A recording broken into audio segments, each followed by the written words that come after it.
Pati siya kay... With my kuya, right? I think it's a wonderful thing. It's a very blessed relationship. And it's something you want to share with everybody. Siyempre, nagkakamali tayo lahat when it comes to relationship. But the point is that there's love and there's fidelity and there's commitment to make sure that you understand each other better. Okay. How do you want to be loved? Ganun din, yung time. Bibigyan ako ng time. Reciprocate lang yung Pero yun naman talaga, yung nagpapatibay ng relationship, syempre yung time nyo talaga. Para sa Na meron kanya kayong talagang- panahon sa isa't isa. Yun ang pinaka-importante. JC.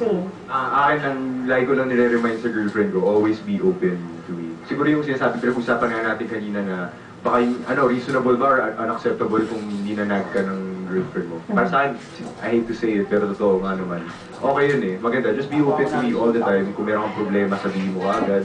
As much as possible, simplify na wala nang paligoy-ligoy ko. Pero, okay, it makes me feel good na yung girlfriend ko, ganun lagi, magbubulot sama ng loob or magkukwento ng something happy, something joyful.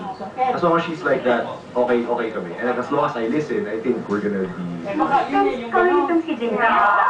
Yes. Pababaksak din. Kasi sabi How naman, fast to be loved? Hindi, huwag naman yung katawan. Gawin natin medyo mas may essence sa iyo. Ayoko matandaan ako dahil ng tao na ginusto lang siya dahil sa katawan.